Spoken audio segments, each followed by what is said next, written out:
is no good. Rebounded by Anthony. 2 seconds left. Anthony for the win. Khobe throws it.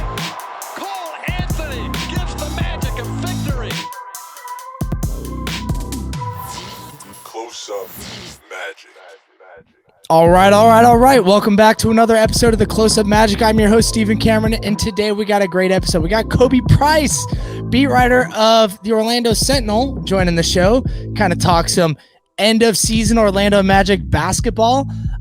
Before we get to Khobe, he is going to be joining us in just a second. We're just going to get through the housekeeping, as I always call it. If you want to financially support the show, you can do it two ways. One, you can look cool, buy some Close-Up Magic hats or t-shirts or sweaters, whatever you want. But we do got some merchandise. That link is in the show description. Other way you can do is you can check out our Patreon program. We have you can join the Patreon program, which is a subscription service for as little as $3 a month if you'd like. And then the other ways you can help support the show is obviously non-monetary is you can subscribe, leave a review. If you are on that YouTube and watching that there, hit that subscribe button, please. Do not leave this episode without hitting that subscribe button. This past week, we did a quick poll asking what you all want for this end of season giveaway. It's the end of the year. I want to get back to the people that have been supporting the show. It's not going to be only for the Patreons. It's going to be for everyone. We're going to give away a jersey. That's what you all voted for. We're going to give away authentic Orlando Magic jersey. Probably Apollo, probably a Franz. I'm not quite sure yet. Haven't made the decision. I'm going to search the website here shortly and figure that out. But I'll announce how to enter in the giveaway next week. It's for anyone, but if you are a Patreon member, as little as $3, you will have double the entries automatically. All right. And this does not limit to just the United States. You can be anywhere in the world. I'll get you this jersey. So, that's really it, man. The Magic are on a 3-game win streak. It's getting down. There's only 7 games left. We're recording this Monday night on the 27th. The Magic play the Grizzlies tomorrow. And we got Mr. Khobe Price, who is in Memphis right now, covering the team. Khobe, what's going on, man? How you doing tonight? I'm good, man. I'm good. How you feeling? Man, I'm chilling, bro. It's nice to talk basketball when the Magic are on a 3-game winning streak. To an extent, I'm breathing easier with the season coming to an end and, being able to shift my mental focus to the draft, to, playoff basketball for the rest of the league. I do live in the Bay. I do enjoy the Warriors, so watching them in the playoffs is always fun for me, given that the Magic are never in the playoffs, which will soon change, hopefully next year. Yeah, man, I can't complain. Memphis been treating you good? Have you had a chance to try any of the local food joints? Or are you going to try any food before you leave? What's your agenda outside of the Magic game tomorrow while you're in Memphis? Yeah, I had before we hopped on, I had dinner it was actually really good. I don't remember the name of the place. If maybe when we share this episode, I'll quote tweet saying oh yeah, the place I had dinner at, if you're in Memphis, go here. It was really good. And then I have a loose agenda for tomorrow outside of game stuff, shoot around, all that good stuff. But yeah, I'm definitely gonna get some barbecue before I leave. That's a must when in Memphis. But yeah, no, nothing too oh yeah, before the game, I'm gonna get this at breakfast. I'm gonna take it a little bit easier. Sometimes I do have oh yeah, I know exactly what I'm gonna get breakfast this day. Not this road trip. I'm gonna take it a little bit more relaxed from the food and seeing standpoint. I was trying to go to the museum here, the National Civil Rights Museum. Oh, cool. Yeah. But it's closed on for people. I'm recording this Monday night. I got here later in Monday, so I couldn't. It closed at 5, and I was trying to go tomorrow, but next thing I realized, it's closed on Tuesday. It's just closed on Tuesdays, period. And I'm leaving here Wednesday. I'm oh, of course. I went years ago when I'm the last time we talked about this off camera. I went to Memphis 3 years ago. I went then, so it's not I haven't been before, but it's just nice to go again, periodically, just to check out. That's history right there. No, absolutely. I haven't spent much time there, but like I just remember when I was driving through, I drove through there on my move from Florida to California. I just remember seeing, like all the music history that's also connected in that town, which was super cool. But yeah, I know Memphis got like a crazy deep history. I'd love to go spend like days there and not just like an hour to like fill up my gas tank and walk around for a moment. Yeah, that'll be a road trip destination. Like I want to do more road games in the coming seasons. I didn't do any this year. Just my first year with the daughter. But I try to do at least a road game every season. So maybe I'll make that one in the coming years. Definitely recommend it. This is your first year like traveling with the team, and as it's coming to an end, have you like when you're on these road trips and you're not like outside of basketball ops stuff, like when you're going out to dinner or like doing breakfast, you connecting with anyone else in like the Magic crew, or are you doing these solos or potentially just like meeting up with friends that you might know in the area? Like what's your vibe? I know some of the guys that work together like go out to dinner together, but like yeah, just what's your routine? Yeah, it depends on the city. It varies from city to city, whatever trip it is. Yeah, it's hard. It's hard to say, especially like, I'm trying to think. Like sometimes I have like friends outside of the business, outside of all this, like people I've known for longer. Where I'll meet up with them, or they'll be like happenstance. Like when they played in Miami, end of January. That's obviously a big one since you used to cover the Canes, I'm sure. Yeah, and I met up with, and that was just a quick trip because it was a back-to-back, and that was literally just drive down then drive back. But I met up with a friend of mine down there. We had lunch before the game that night. Nice. So it all depends. Like sometimes it's solo, sometimes it's with a friend, or it all depends. It's all circumstantial, to be honest with you. That's what's up, man. That's cool. Well, Khobe, like. This year I'm sure was a bit more fun than last year, with like last year like kind of being, I mean, at least in my opinion, I hope it'd be more fun. Last year was like 22 wins. This year the Magic already have 10-win improvement from that. They just won their 32nd game. What's been like, you've done this for like a season and a half now. What's been like the biggest thing different for you this year versus like last year? Or, maybe something you're going to take in going into next year, not so much necessarily like team related, but just like as you approach it related. No, I didn't prep you for this question, so I apologize for just throwing you on the spot. No, it's all good. I do this to others, so I got to be prepared for it myself, right? No, I think for me it's really just kind of growing, like the growing expectation. Yeah. Honestly, like as each season, you can kind of see it. Just I would imagine like in press conferences, scrum, like whatever it is, you can kind of see the expectations growing of the team. Yeah. So as those expectations grow, as the tenor around the team changes, that like growing with that or changing not the narrative, but changing the focus of the coverage with that. Because a lot of it last year was focusing on, who's popping. What guys are showing what skills, the like very more basis level stuff. This year got a little bit more into specific skill sets, team related growth especially as guys got to go more into like get healthier. Like how are they gelling as a team? How's the chemistry? What players are they going to? Sets, et cetera, et cetera. So kind of taking it step by step. Kind of as the team builds, kind of building a better idea of what they're trying to do, and then just going to like adjust coverage as you go. You want to provide the same, fair, insightful coverage as a 22-win team versus a 32-win team versus a 42-win team versus a 52-win team, so on and so forth. However, there are certain nuances that are different within that, and you can feel it, by the way that the players speak about the team, by the way that they're approaching a season, how they approach losses, how they approach wins, all of it. So keeping that bigger picture in mind, if that makes sense. Each season has a bigger picture. Yeah. There is a bigger picture overall, but each season and even like each micro season within that, they have different feels, if that makes sense. So just keeping that in mind going into next season. That makes sense. I mean, I feel like the last couple of seasons been like, let's find some pieces. This season's like, we found those pieces, at least a handful of them.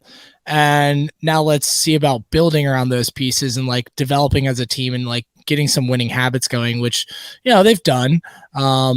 Whether they make the play or not, this season's been a success, I think, on like the overall arching goal of like development and growth and like learning how to win and close games to an extent. And then, I feel like next year is all about like, make the play and let's make some noise somewhere and as well as develop and continue to like push our young players to the next level. And I imagine that's like, some of the arcing elements that you're talking about with your approach with coverage and stuff. Let's switch a little bit less away from you and more on your views of the team. Khobe, my boss did this exercise the other day and it totally threw me for a loop. So I'm going to do it to you. Oh, Lord. Oh, no. We are 72 game or no, what? We have 7 games left of this season. So what is one word to describe the Magic season? One word to describe the Orlando Magic's 2022-2023 season is successful. Kind of stealing a word from you. Nice. There you go. There you go. You want to like elaborate on that? Or you're just like, you're happy with the one word? I'm going to give my one word, which I'm thinking about now, and then I'll have you elaborate. Okay, perfect. I'm going to say youthful. And then I can elaborate on that later. All right, go ahead. Let you go first. Yeah, I think so. For me, I say successful. I was going to say growing, but that felt such an odd word to use. But sure. I think the growth that you've seen from the team and the individuals makes it successful. Like, yeah, so far it's been a 10-win improvement from last season to this season. And sometimes it's hard to go purely based off wins and losses because, let's be honest, there was some late season, as some would say, chicanery, some late season. I don't know what you want to call it. Gamesmanship. Late season gamesmanship, where they could have maybe eked out 25 wins or 26, whatever it could have been. And then obviously there's the context of this season where they missed so many guys to the first 25 games or 21 games, 20 games. So even like measuring by wins and losses can get kind of tough, but you can see how this team has grown from how they approach late game into game situations, clutch situations, better starts, more sustained play, not getting too bogged down in certain situations where maybe last year, even early in the season, I think back to, I think it was that stretch when they were at home in November and they had those 2 losses to, I think it was the Rockets. Yeah. And the Kings. That was a bad one. The Kings was that late bucket like Fox winner, and the Rockets was like, we let them hit every single 3 ever, and they made all of them.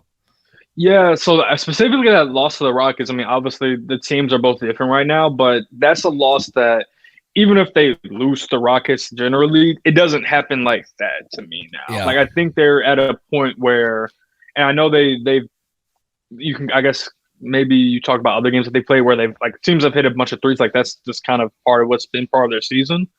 Mm-hmm. But it's the way in which they go about it. They haven't had losses to that extent in a while. There's been growth in terms of how they lose too. And I know that's a weird thing to say, but you can see like they're in some of the things, like some of the wins, like that win against the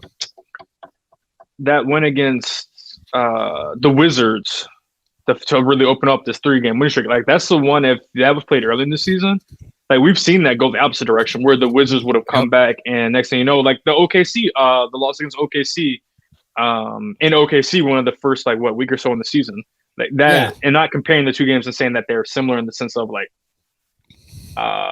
comparable in that sense, but we've seen a similar style of just like, okay, the Magic have this lead, and next thing you know, first game of the season, Detroit, they have this lead, and it's just kind of like gets whittled away. Next thing you know, they completely lose the plot. I think they've done better with not losing the plot and even being able to sustain their own runs, but also weathering the storm of the opposing team's runs, because it's going to happen. Like, you're going to get pushed, you're going to get, egged on, but how do you react to that? How do you combat that? And I think they've shown throughout the season, from month to month, they know how to combat those moments better. Yeah, man, I agree with that for sure. I mean, obviously there's some outliers like the San Antonio Spurs game the other day. Yeah. That was kind of gnarly. But for the most part, like, the Magic are in most games. Right. Yeah, earlier in the season there was times where, we were letting like large leads go. But then there's been some really like professional wins along the way too against, just this 3-game homestand. Like, all those games were professional wins, adult wins. Even though, like, there's like resting Jalen Brunson on the Knicks game, like, doesn't matter. That's still a really good team. And just the way they've like been able to hold their composure against some of those wins. The Clippers game, even the Lakers game to an extent, able to keep things close, like maybe only losing it like at the last minute or two. Maybe we can go into some other things in a little bit, but like, I guess what I'm trying to say is I agree with you that like we've seen progress from the beginning of the year to the end of the year, not only on the court, but I think off the court, which is even the way this team is talking. Like, I guess the message the whole year, what they've been talking about has been fairly the same. But like, even just the other day, I'm not sure what reporter did, but like someone asked about like tanking within the media room after the last game, and like Paulo and I think Fultz both like commented on that and just said, we ain't tanking, and there's 7 games left, and I guess they haven't mathematically been eliminated from the play-in yet, but they basically have to win every game straight to get there, which is a little improbable to think, at least in my opinion. But yeah, man, they've really had a successful season as far as growth and development goes. I think for me, like, youthful is where I talk is kind of like going hand in hand with part of the success story is like youth grow and they learn and they take next steps and they develop what, that's just like where humans are in a youthful stage. Like when you're in your youth in high school and stuff, you're growing, you're learning, you're developing, getting to that next stage. But there's like ups and downs that come along with it, right? Like, this team has, every team's going to have bad losses, but there's still like youthful mistakes that happen from time to time. Even some like youthful coaching mistakes that Mosley has, but there's also been like some youthful, youthful isn't the right word, but like the ups and downs of being a young team has just shown, but I feel like we've seen more positives out of that aspect, than negatives. And it's just been, a really successful season. I feel like you chose the better word to describe this season than I did. But this team's just damn young, and they as much as they've grown, they've still shown some inconsistencies, and a lot of that just has to do with the age and the experience of this. What are they, like a top 5 youngest team of the NBA, which is kind of crazy. Man, I think one of the things that like we can kind of transition to, but also like piggyback off the youthfulness and the youngness of this team is the fact that they've only had 6 winning streaks, including the current one that they are on. And this is only the second time out of all of those winning streaks that it's been more than 2 games in a row. The last time was when they won that 6-game winning streak earlier. I think that was in like November, December timeframe. Right. When you think about that, Khobe, like, where does your head go to? Like, what do you think was some of the problems that caused them not to be able to win more than 1 or 2 games, or like, almost all of February and January? Like, it was every other game, it was a win or a loss, rarely 2 wins in a row. What do you think like contributes to some of that like fluctuation? Yeah, I think it's multiple things. Some dealing with the Magic and some outside the Magic.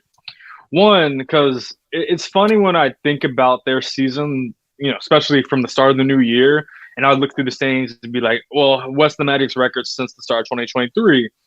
or what's the Magic's record since December 5th? When like Markelle and Cole were both off minutes restrictions, and you look at where they're at in the standings, and it's a whole lot of teams just hovering around 500. Like teams that are one game below 500, a bunch of teams that are 500, or a bunch of teams that are like one game above 500, or maybe 2 games above, 2 games below. To me, that just speaks to the parity in the league. That any team can lose to any team, and I know that's a cliche, but we've seen it. We've seen it with this team. They couldn't beat anybody, and they've beaten a bunch of good playoff teams, and they've lost to those same playoff teams in the same week or in the same couple weeks. They've beaten the Sixers, they've lost to the Sixers. They've beaten the Celtics a few times, they've lost to the Celtics. They beaten the Heat. They lost to the Heat and beat the Heat in a very, very similar manner within a month time span. So a lot of it just, to me, reflects how tight the middle is. The middle of the league is so tight. And I think that shows in how, I think the league tweeted it out earlier today, 26 of the 30 teams are still eligible to make the play-in or the playoffs. I think that's a big part of why we've seen a team like the Magic not go on long sustained streaks outside of the 6-game streak they went on in mid-December and winning 8 and 9 in that time span, or even this current 3-game streak they're on, just because it's hard when every team can truly is up to the task in that way. It can be difficult to just go on a longer streak. I haven't looked it up, but I'd be curious to see. Obviously, the Bucks went on a long winning streak. The Sixers, I'm pretty sure they had a good streak. Denver had a good streak. Yeah. Boston had a big streak. But I'm curious to see what the winning streaks are like from the team, say, from 10 to 25. What were the longest winning streaks within those teams, and how many of those streaks they've had, because those are the teams kind of beating up on one another over and over again. And that's why they're all 500, because they're all just beating up against one another over and over again. It's like if it's I think that's something I'm curious about. Maybe something I should look up myself, but that's something I think that's playing a part. And then the relating directly to the Magic is some of it's just the youthful inconsistencies you kind of spoke about. And I wrote about this. Sometimes their struggles will change on a game-to-game basis, or every few games it'll change. One game they'll struggle with turnovers, and then they'll fix that up, and then they'll struggle with closing out against three good 3-point shooters, or it'll be fouling, or it'll be or offensive rebounding. We saw against the win, even in a win over the Nets. The Nets were one of the main reasons the Nets were able to stay in the game was the offensive rebounding and the second chance points. So that's part of the growth with a young team. It's not that they're lacking in those areas. It's that they may not always be honed in on the details like they need to be, like a good team or like a veteran team is every single night. Consistently night to night, like you set up like a professional win that they've had. Yeah. Teams like the Bucks, they have those professional wins. Even like we're recording on a Monday night, I think they just beat the Pistons without Drew and Giannis. Granted, I know it's the Pistons, but still, that's a game where without your 2 main guys, you could lose easily. But that's just professional veteran team where you just pick up the slack, take care of business, and we're out of here. And, for a young team, they're still learning the ropes in that way. And that's why it can be kind of hard to go on streaks.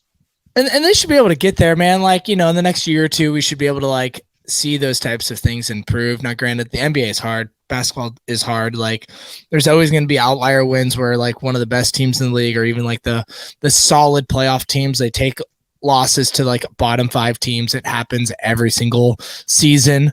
There's always going to be that, but there's just certain things in the season that like this team can continue to grow on. I want to pause for a second and talk about Coach recent for the most part. Like, I want to talk about Coach Mosley. Sorry, that transition was rough. But it's all part of the same thing, because like this is his second year as a head coach.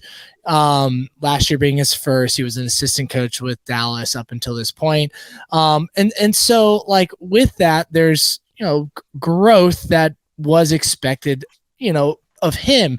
I don't expect him to come out here like having it perfect, since he's never done the head coaching job before. So it's like, obviously he's going to develop as the season goes on too. What do you think Coach Mosley has improved on the most this season, from like kind of the start towards like kind of, as we're wrapping up this season? It's a good one because I try to think about this and sometimes I struggle with the answer. I think, and sometimes it's hard to tell if this is a reflection of him or just the coaching staff, because I think sometimes, and this is maybe something, I forget which head coach said, it was a football coach. It may have been Lane Kiffin in college football. He said he feels like head coaches are maybe not, and I'm paraphrasing, but he said like their roles are overstated and their assistant coaches are understated, just because, the role of the assistant coaches is so much larger than I think most people understand in the macro. But I think so either Mose or the coaching staff, I think they've grown collectively with just recognizing just what's needed at what moment, just the late game decisions, the late game moments of, all right, we need to go to this guy or we need to go to this play. It can waver game to game. And I think something that I don't know if it's so much improved. I think it's just kind of shown itself throughout the season through the wins and losses. I think he's done a good job of keeping the bigger picture in mind through it all, even through the struggles that they had. Keeping the big, and what that looks like, to give an example, is even if, let's say, Paulo's struggling with something, keep giving him the opportunity to go to that. Don't go away from him. Maybe late in the game if he's having a tough game, or don't go away from him if he's struggling with a certain shot, certain situation. Like, let him work through those struggles, work through that development curve, as opposed to do something that's maybe safer in the moment. Like, all right, let's give the ball to one of a more veteran player in the situation because they know how to go through it. And he said this a lot. Like, every team has to go through the struggles of learning and going through the struggles of experience. And I think he's done a good job of keeping that in mind, even through these micro moments of, all right, we're going to make the decision to go to whoever down the stretch. Or we're going to make sure we play this lineup so we can get some data on it. Or we're going to have these guys switch because it may not work right now, but I need to know if you can switch, down the line. So it may, switching right now may, I may have an idea of what you can do, but I need you to show me what you can do, because I need to have, I guess, data, if that makes sense. Yeah. I need to have certainty. So it may, in this micro moment, I may lose, but in the big picture, I win because now I can further understand, or I further know what's going on. And I think that's important to remember about development. It's not always linear, right? Right. And you can't get through development without having hiccups. That's part of, to your point earlier about, you have a young daughter. Sometimes, they throw up on themselves, or they used to let them themselves. Like, it's not always smooth. And sometimes not every day is perfect. Or they can, sometimes they can take a step back in certain ways and just like, oh, I thought we worked on this, but it's just like, well, we did, but a human thing. So I think he's done good with that in terms of just keeping that bigger picture in mind throughout the season, through the ups and downs, regardless of at what point of the season that they were in. I've been critical of Coach Mosley this year, and kind of from the beginning, I have a love-hate relationship with him. I think he's the right coach for now, for sure. I think he is very good at developing, players to an extent. He's definitely got the attention of this team. You can tell that everyone is very connected. The culture is very strong there. It seems like they very much trust him as a coach. And that's, to me, that's one of the most important things of a coach, is just having a good culture and chemistry and trust system. And I feel like he's checked all those boxes. he's a coach that can do as well as say, which is really cool. Like sometimes getting physical with guys on the court during practices, during shoot arounds, which is like, I think really cool for this young team to have as a head coach, and compared to as some of the older coaches in the league that they're not physically able to do that type of thing. It's more on the staff to do that stuff, which is cool too. But, there has been some like weird rotation stuff that he's dealt with, like I think from the beginning of the season to the end of the season, even last year. Even now to an extent, there's weird rotation stuff that I don't quite always understand. And sometimes I don't always know if he's the best like game manager, but like that stuff is ultimately okay to deal with now and figure out, as long as like the players continue to develop and, they're going in the upward trajectory, and that's what they're doing right now. Like maybe in a season or two when winning really matters and like is like an agenda for the front office, like that those other things might come into play a little bit heavier, but for like the moment, I think like that's okay. I got a question, like 20 games left of the season, the Magic 25, even the Magic had a real shot at the play-in. They were right there. They had some gaps. It still might have always been a little bit out of reach to an extent, but the reach was less there. He was still running these large 10, sometimes even 11-man rotations, forcing certain guys into the lineup you'd see him in the first half. Then he'd make some adjustments in the second half, and you wouldn't see them. Particularly like Bull was one of those people that would get like the first half, not second half type of management. There was times, where Goga was playing over Mo Wagner, and vice versa, and Bull. Like it was like doing a lot of figuring out, which is like cool. Like I don't hate that. Ultimately the front office needs to see like what they have in Goga. They still need to, and he brings a different dynamic to the roster where what does he look like playing next to this guy versus playing next to that guy? But there was still like an opportunity for them to like gain some W's there. And then we're at the last 10 games where the play-in is pretty much out of reach, in my opinion, unless some crazy things happen, and which has happened. Like I guess it's technically they could still make it, but then like 2 games ago, he decides to drop it down to a 9-man rotation, which I think most people all agree that like if you're really what's up and you're really trying to like tighten the ship and like eliminate certain things, like most times. Like 9-man rotation is like the like rotations get shorter at the end of the season. I guess my main question is, why do you think he didn't go shorter sooner to end this thing when winning, when like a play-in opportunity was a little bit more realistic? Why do you think he waited to go to it now when it in a sense doesn't matter? I mean, it does, but doesn't. Yeah, I mean, so kind of peel back the curtain a little bit. I think a lot of when the rotation was bigger was when JI was available. Yeah. Like that. I mean, I know the rotation, like I think early in the season may have been like 10, like maybe like super early. Well, honestly, like really early, there were some nights they didn't even have 10 guys available. Yeah, for sure. So like it was hard to honestly, like I was spending so much of the early season just trying to figure out maybe what the number would be, because I mean there were just so many guys in and out. Like sometimes it just felt like they're trying to just get bodies in there. But there were also times when guys were available and they just wouldn't play. Yeah, there's an obvious couple players that we could bring up in that discussion, but we might later. Yeah, maybe. We might. We'll see how this goes. But I think that rotation, like you kind of see it when JI came back. There was a very specific just role for him. Yeah, there's a very specific spot for him. I think the rotation was 10, including him when he came back. If I could be wrong, I could be right. I'm pretty sure just based off my note taking. Like I'm not looking at my notes right now, but every game I chart like, all right, who's in, who's out, time. I'm pretty sure it was 10-man rotation with JI because he'd be the first sub.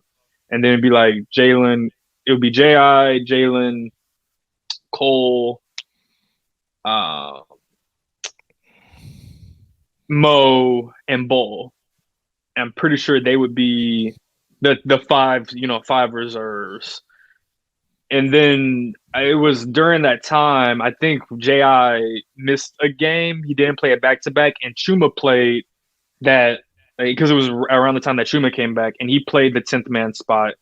But then when J.I. was out, like it pretty much, I think that was a significant reason why it kind of got narrowed down to 10. I mean, narrowed down to 9. Like J.I. had a very specific spot for J.I. in getting him reacclimated to the team. And once he was no longer available, I think it was very much just, all right, we're going to kind of go back to 9. And there are some nights where it does expand to 10 because you'll have a situation where, I forget which game it was, but I think it's happened twice where Goga will play the first half and maybe I think some of also just like, hey, I didn't get this. Like, I want to see if we can get this in this game from this player and just didn't work out. Let's go to the other reserve big to see if they can provide a spark. Or there's been a couple of games where Kevon played like the second half of the game or the first half because I think one of those games was when Jalen was out, and I think there was a moment where you could kind of feel the team lacked the juice they needed, the kind of juice that Jalen brings, and it's just like, all right, what guy in my my second unit can bring that juice? All right, let's get Kevon in there, and you saw Kevon was in the rotation while Jalen was out, and kind of around the time, it was a game difference. Kevon went on the rotation, and then Jalen was back. There was just the one game that Kevon didn't play in between that time. I think that was the win over the Knicks, I want to say. Yeah, it was the win over the Knicks. So I think that's part of it. I mean, like I said, losing J.I. because the rotation spot was really, like that 10th man was really him. Yeah. And then a lot of it is just circumstantial. I think it was a lot of just, hey, let's get in this move. And this is part of, I guess, in-game adjustment. Hey, we're not getting this from in this moment. Let's give another guy a shot because your minutes came and they didn't work out or whatever it may have been. So I think that's also part of it, why it may have expanded. Why it's got narrowed down to 9, I think is just more so kind of seeing what this group can do. Like you have your kind of the guys who've been in the rotation all season for the most part, the starters, and then Jalen and Cole. And then, Mo Wagner's been in the rotation since he's come back. It's been Goga a couple times. And they provide different skill sets, so I think that's part of it. Like if you're looking for more interior presence, offensive rebounding, you go to Goga. And now it looks like Caleb's replaced Bull in rotation. But you kind of have like the 7 guys plus those other 2 can kind of change. What do you think's been?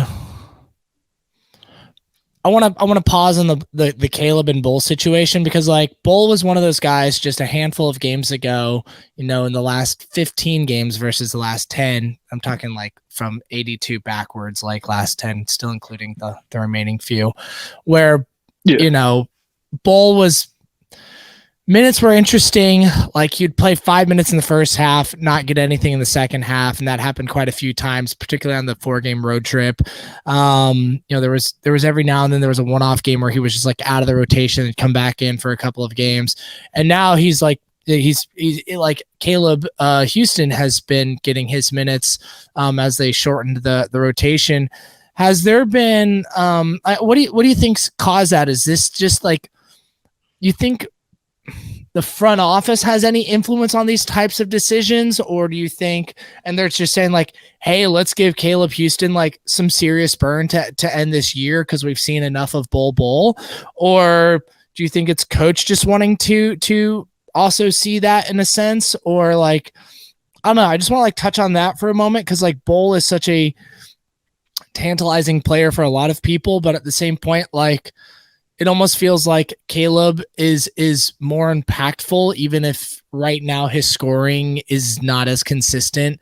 I mean, he's a good 3-point shooter, but I think the last game he had 0 points in 20 minutes or something like that. So just wanted to touch base on those 2 players and that relationship on what's going on with them in the last handful of games. Yeah, I actually asked Mose about this after a recent practice or shoot around, I want to say, and he said that at least with a couple of those games, it was matchup and it was matchup based. Sure. And it's part of what I mentioned. Some of the when you get the large rotations, I do it very much can be matchup based. I also think some of it. I think there's probably been discussions of the team saying, "Hey, let's give Caleb a shot. Like, let's see what he can bring to the team." Like Caleb, there's a reason why he went down to Lakeland for as much time as he did, and not just because he wasn't getting a lot of playing time with the NBA team. And this is a kid who, I feel weird saying that. This is a guy. He's youngin' though. Yeah, I suppose. This is a guy who they drafted very high in the second round.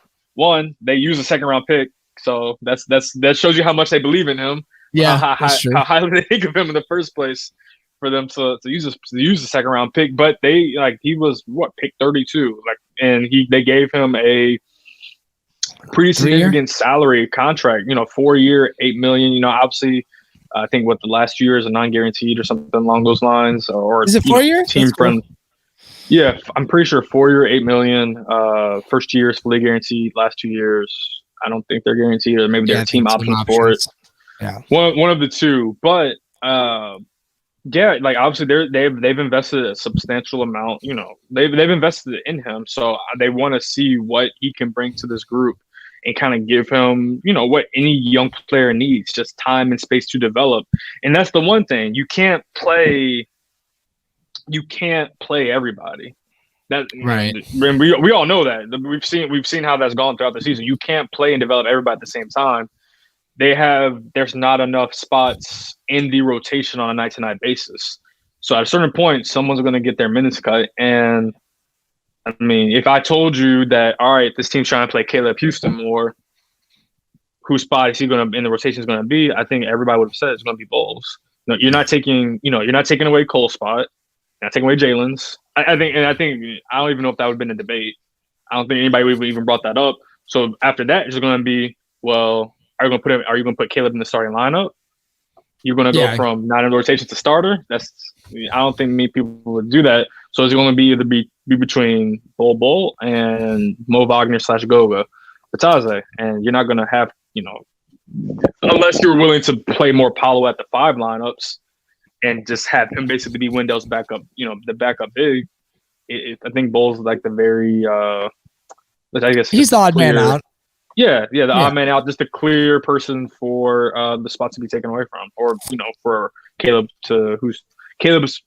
Bol was a clear person for Caleb to take over for. Now, do you think the front office has any influence on like who coach is throwing out there? Like, do you think maybe there was a conversation that says, "Hey, man, now's the time to let's really give Caleb some burn to end this year"? Because I'm assuming that the remaining 7 games it's going to be Caleb over Bol. Maybe not. Maybe there's some situational things that we'll see, but that's sort of my hope, because I'm a big believer of Caleb. I'd love to see. I'm excited to see what he looks like next season. After a full off season of growth and development. So I'm just curious, and also just wondering how much involvement you think the front office just has in some of these decisions. Yeah, I would imagine there are conversations, dialogue about what guys to maybe not emphasize, but what guys to give more playing time to, or sure, just to develop, I guess, in that sense. What guys we want to invest more time in, or what guys we want to see out there, combinations, anything like those sorts of things. So I would imagine, it's probably something that the front office and the coaching staff, or most specifically, have discussed it, just going forward. Yeah. What does the playing time and rotation look like, just to see what we can get from certain guys. Yeah. And sometimes not just about focus in terms of the team's focusing on this guy, is more so giving him to steal, I think, something that Jeff Weltman said pre-draft before the 2022 NBA draft, just giving guys a pathway to develop, or there being a pathway for guys to develop. So I think there probably are conversations, continuous conversations, not just before decisions are made, but even leading up to those decisions of, all right, well, let's see if we can help this guy have a pathway to more playing time. What does that look like? Was that who is he playing alongside? What's the role, X, Y, and Z? So I'm sure those conversations are had on a continuous basis, on a consistent basis, just to make sure everyone's aligned in that sense. And that makes total sense, because like they need to see certain things on the court so they can make decisions go for roster movements going forward to next season. And, as much as the play-in would have been awesome for this team, I'm sure that was always like a cherry on top too. We just need growth and we need to continue to collect data so we can continue to build the best roster going forward. Because ultimately this season, like, yeah, wins are dope and play-ins and playoffs are dope, but we know we're too soon, right, to really make some noise. And so it's like, let's see the information we can get going forward. So go ahead. I was going to say, kind of piggybacking off that, my man Philip from Orlando Magic Daily, he's been saying this about this season continuously. And I mean, I totally agree with him. This season, I'm stealing word from word, bar for bar. This season is not about this season. It's not. Like it hasn't been. There was not a point where that was the case from the beginning, and even now, and that's what I mean by keeping the bigger picture in mind. Because honestly, if we're going to keep it real, or as real as possible, and this is more just how you see teams go about their business. Like if it was really like, okay, we're going to gun for the plan, like there could have been the possibility of shortening the rotation to 8 instead of keeping it at 9 or 10. You see that's what teams in the playoffs do. Like they may shorten it to 8, and that 9th guy is kind of optional or matchup based. We would have seen the 9-man rotation happen sooner than what it is now. Right. Instead of lasting games, maybe it would have happened at game 20 to end the year. And I guess, Khobe, that's like sort of what I was like kind of circling around with some of those questions is like, why do we not have certain decisions made sooner or whatnot is because, like you said, and what Philip has said, this season's not about this season. It's about like the future season. So like, sorry, go on. I just wanted to add like, that's sort of kind of what the dance we're doing right now. Right. Yeah. And not just rotation, but I mean, minutes may have gone up too. That the other thing that him and I talk a lot, especially at games, but I was looking at before we got on, or not before we got on, but like earlier today before I traveled, I was looking at Franz's stats, like this morning and just kind of looking at his monthly splits. And Franz hasn't averaged any more than 34 minutes per game in any month. Yeah. Like he's been, I mean, I can read it off quickly. It's going to make for bad podcasting, but excuse me. 33.3, like he averaged 33.3 minutes for October, November, and December. 32.6, 33.6. In March, he's averaging 31.9. This is all Basketball Reference. If you're a team that is like gunning in that sense, that may have gone up, as the season's gone on to maybe like 34, 35, 36. But again, you're not trying to burn your guys out now to that level. Not when you need to, and not when this season's not about this season. That's another thing. Like like most guys aren't playing. There's no guy on this roster playing like 35, 36 minutes per night. Like it's a very balanced minute distribution. It's a very like that's kind of by committee. It's something that most has a lot. It's a very much a balanced roster. I mean, balanced distribution in terms of playing time, field goal attempts, a lot of it. And I think a lot of that is just we need to see. There's a lot we need to see, and maybe this would be different if guys were healthier to start this season. Sure. And maybe you had a little bit more time to evaluate, but I mean, they really haven't been able to evaluate, what their team is right now. Like they really didn't get to start until late December, early January, because even when Markelle and Cole came back, Gary went out as soon as Markelle and Cole came back. Wendell was still out. So you were missing, J.I. was obviously out, came back, and now he's out again. But you were missing key guys even when they came back. So you really didn't get the heart of your team until January. So you just needed that time to really get, it's tough. And to kind of wrap it up, I know this is long, but it would be tough for them at the All-Star break to say, okay, we got from January to mid-February, we got what we need. But we got what we needed from like in terms of like data collection standpoint. Because that's not substantial. I mean, it was really, especially when you're talking about like long-term decisions, it's hard to base like long-term decisions off of a month and a half, whatever that is, 20, 25 games of play. And I think, man, this is a healthy conversation that like a lot of fans need to like hear and understand, particularly when they get frustrated with certain things on individual games where like there's bigger picture of the whole season to like take into consideration, and like not just the season, but the season's coming up, you know, like, and really where we're going. And as much as like, in a sense, not playing to win doesn't mean they're not trying to win, but not doing everything possible with rotations and minutes and specific prioritizing specific guys over others isn't like, you know, as some of that stuff can be frustrating to see and experience through individual games or even small sections of the season.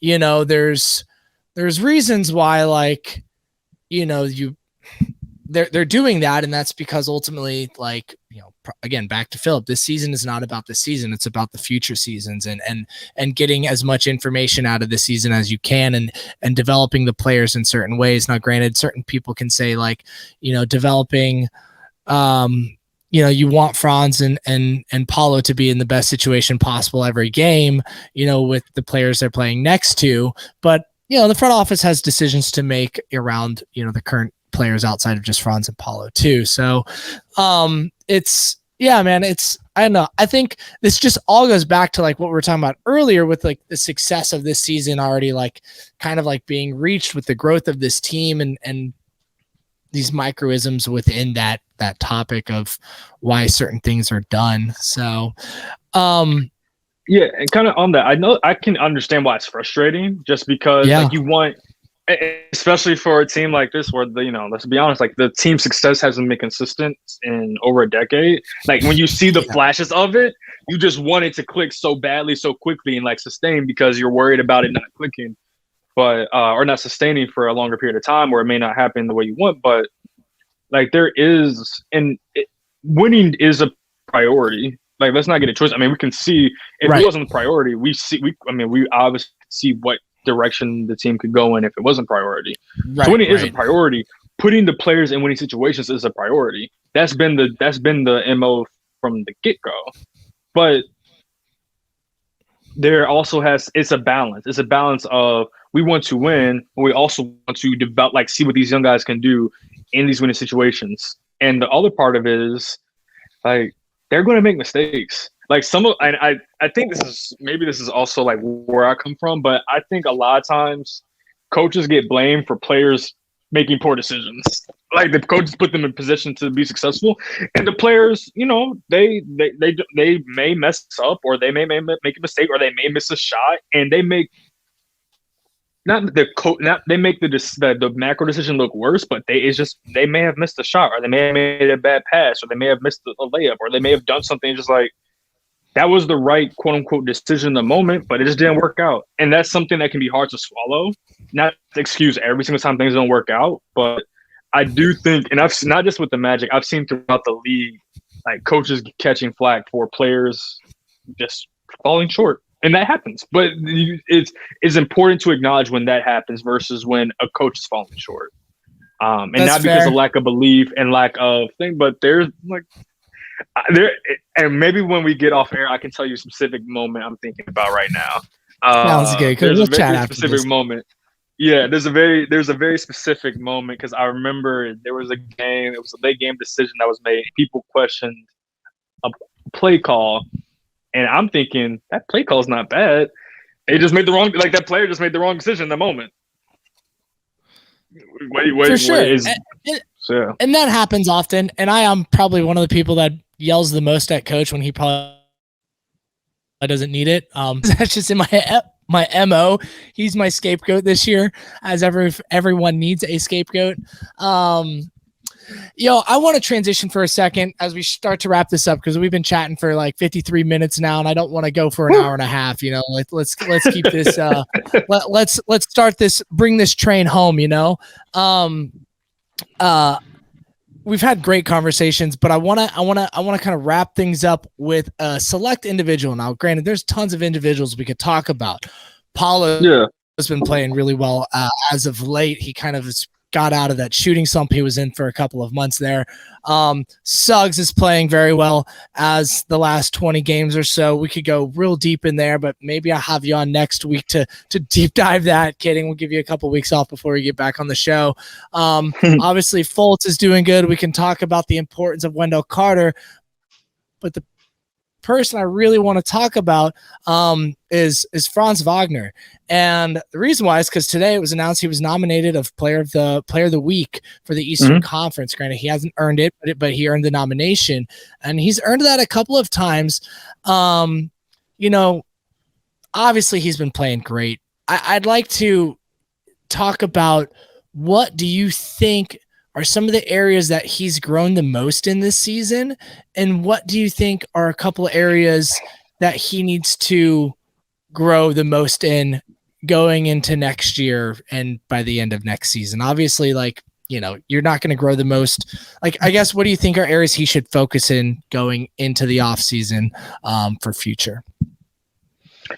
Yeah. So with Franz, I think for him, he's taking a significant step as a pure shot creator, like being able to get his own bucket on a night-to-night basis. A lot of what he did last year was more complimentary, if you want to use that word, just kind of in the flow of everything, which he can still do, very much so. But I think he's gotten a lot better with just getting the ball, pick and roll, or getting the ball, ISO, crossover, all this Euro, arm above the rim, floater, arm crossing over, just all the crazy finishes he has around the rim, above the rim. Like, he's just gotten so much better just getting him the ball and just giving him space and just go at it and driving. Man, he had a master class on some of that stuff versus the Clippers the other week, man. He had that step back, he had a side step for threes towards the third quarter. I think that was the side step over Morris. The step back was over, oh God, I forget who was guarding him. Maybe it was Robert Covington. Or something like that. Yeah. And then I agree, his finishing packages is unreal. He can finish the round of rim in 7 different ways, 8 different ways, and they're all efficient as hell every single time. Sorry, I just wanted to step in there. I'll let you take back the platform there, because it's just dude, he's so unreal. Yeah, no, it's incredible. It's the way he's able to get to the rim, and even if the way he gets to the rim isn't the most clean way, his ability to maneuver his body, contort his body in ways that make it a viable shot for him. Because there are a lot of times you'd be like, that's a weird shot to take, but then you're like, oh shoot, that's the shot he wants to take. So it's just like, okay, well, he's just gotten a lot better. Or maybe just showing more of. No, I think he just actually got better. He's showing more of it, but he's gotten better at just knowing when and where, how to finish, when to finish. And I think that's part of it too. Just also what finishes to use, because there are times where you can use the right finish at the wrong time, but knowing what angle to go at it about, just all of just that's been big for him. The shooting's been there after a rough start to the season. The shooting's been there, especially catch and shoot. He's been pretty sure he's been elite for the season. The defense has been there. I was looking something that was popped up, especially over the last week or so, over this last month, is just the development all around. I think his playmaking has taken a big step. I think the ball handling reps he got early in the season helped a lot. Just being able to dissect plays and not turn the ball over as much, and being more confident with his dribble, being more confident in his pass. I think he's had that ability to make certain passes or, read the game a certain way, but it's one thing to do it in flashes. It's another thing to have to do it over and over and over again, because what happens in those situations is the defense knows what you want to do now. They understand what you want to do, and they can start to read you as an offensive player. Sometimes I think we don't talk about that enough. We always talk about the offense reading the defense, but the defense does the same thing, and they can kind of predict your next move, and that's how you get turnovers. That's how you get deflections.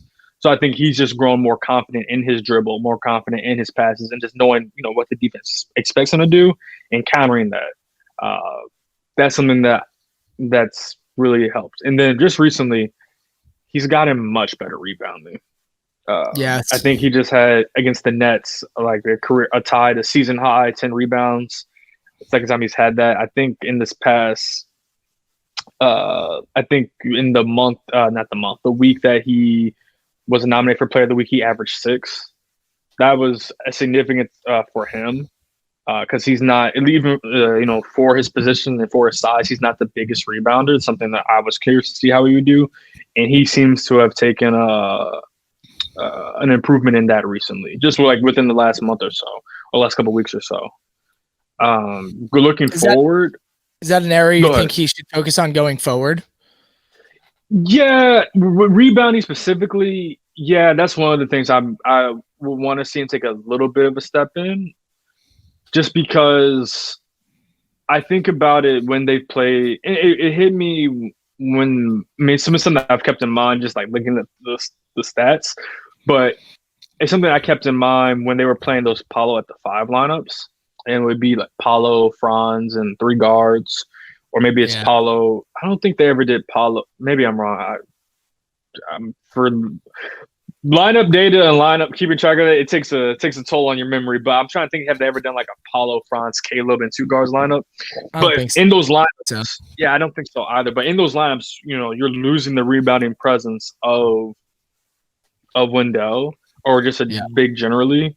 So it's not just on Franz to improve his rebounding presence. It's the entire team, Paolo, Franz, whoever the guards are, or the other forward. But he'll have to be one of the players who ups his own rebounding production. So it's something that he's shown improvement in over the past couple weeks, and that's positive. I think the other thing, and we saw it, I think that was against the Nets when he made that pull-up mid-range shot, just the development of an in-between game a little bit more, reliable shot you can go between.